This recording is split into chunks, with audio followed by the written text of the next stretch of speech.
जानते हैं एक व्यक्ति के लिए सबसे ज़्यादा इंपॉर्टेंट चीज़ क्या होती है? उसकी खुद की ज़िंदगी। और इस ज़िंदगी के लिए सबसे ज़्यादा इंपॉर्टेंट चीज़ क्या होती है? खुश रहना। अब खुश रहने के लिए क्या आवश्यकता होती है? खुश कैसे रहा जा सकता है? खुश रहने के लिए 2 चीज़ों का समायोजन होना बहुत ज़रूरी है। एक मनोस्थिति और एक परिस्थिति। जब मनोस्थिति और परिस्थिति का आपस में एक कॉम्बिनेशन होता है, तब हमारे जीवन में खुशी आ जाती है। मतलब यदि हमारी मनोस्थिति परिस्थिति के अनुसार है, या फिर ये कहें कि हमारी परिस्थितियाँ हमारी मनोस्थिति के अनुसार हैं, तो हम खुश रहते हैं। अब इसका कॉम्बिनेशन कैसे बने? सीधी सी बात है, या तो मनोस्थिति को परिस्थिति के अनुसार कर लीजिए, या परिस्थिति को मनोस्थिति के अनुसार कर लीजिए। अब कैसे किया जा सकता है? क्या हम परिस्थितियों को बदल सकते हैं? इसके पीछे भी विद्वानों के 2 अलग-अलग मत हैं। कुछ लोग कहते हैं कि मनुष्य परिस्थितियों का दास है, अर्थात मनुष्य परिस्थितियों को नहीं बदल सकता। और दूसरी तरफ कहते हैं कि मनुष्य परिस्थितियों का निर्माता है।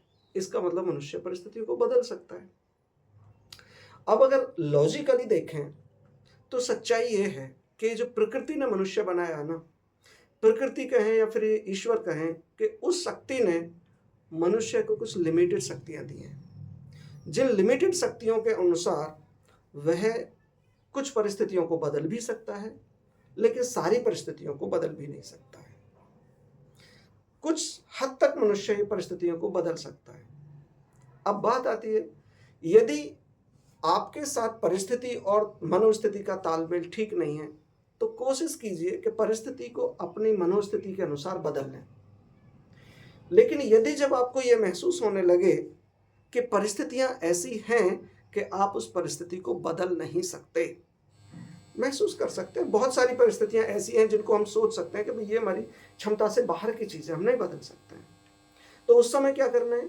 उस समय फिर दूसरा वाला पॉइंट है कि आप अपनी मनोस्थिति को परिस्थिति के अनुसार बदल लीजिए। हाँ, डेफिनेटली आपके अंदर वो क्षमताएं हैं कि आप अपनी मनोस्थिति को पूरी तरीके से बदल सकते हैं। बस आपको थोड़ा सा सोचना होगा, समझना होगा और परिस्थितियों के अनुसार अपने आप को ढालने की कोशिश करनी होगी। हो सकता है कि कहीं आपको अपनी इच्छाओं को त्यागना पड़े, हो सकता है कहीं आपको किसी से अटैचमेंट हटाना पड़े, और हो सकता है कि कहीं आपको कुछ चीज़ों को कैसे लेना है वो चीज़ें आपको दूसरों से सीखनी पड़े।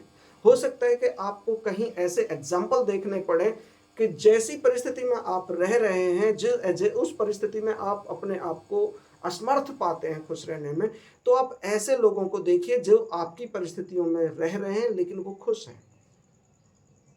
मैं निश्चित कहता हूं कि आप अपनी परिस्थितियों को नहीं बदल पाने के बावजूद भी आप अपनी मनोस्थिति को बदल लेंगे।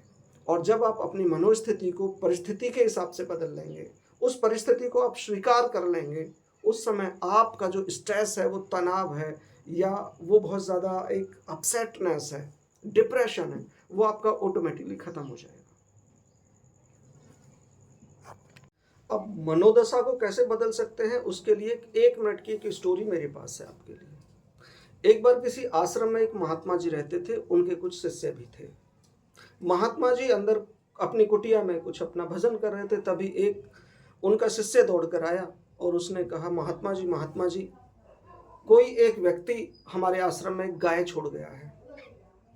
तो महात्मा जी ने कहा कि ये तो बहुत अच्छी बात है, अच्छी बात है, अगर कोई गाय छोड़ के गया है तो बहुत अच्छी बात है, कि हमें करना ही क्या है? अरे फ्री में दूध मिलेगा पीने के लिए, दूध पियेंगे, मठा पियेंगे, दही पियेंगे, बहुत बढ़िया सेहत बनाएंगे, अच्छी बात है। अब क्या हुआ कि कुछ दिन के बाद फिर अपने महात्मा जी कुटिया में बैठे हुए थे, और कुछ दिन बाद वही शिष्य उनके पास दौड़ कर आया और उसने कहा, महात्मा जी, वो किसान जो अपनी गाय छोड़ के गया था, वो अपनी गाय ले गया। तो महात्मा जी ने कहा कि बहुत बढ़िया बात है, ये तो बहुत अच्छी बात है। अरे हम तो रोजाना गोबर करते थे, उसको पानी पिलाते थे, चारे का इंतजाम करते थे, परेशान थे, अब तो गोबर भी नहीं करना पड़ेगा, चारे की भी टेंशन खत्म हो जाएगी, तो बहुत अच्छी बात है, गाय ले गया। तो ये चीज़ है कि आप परिस्थितियों को किस तरीके से लेते हैं, ये आपको सीखने की बात है। बस परिस्थितियों को उसके अनुसार से स्वीकार करने की बात है, आपके जीवन में कुछ नया हो जाएगा। Thank you.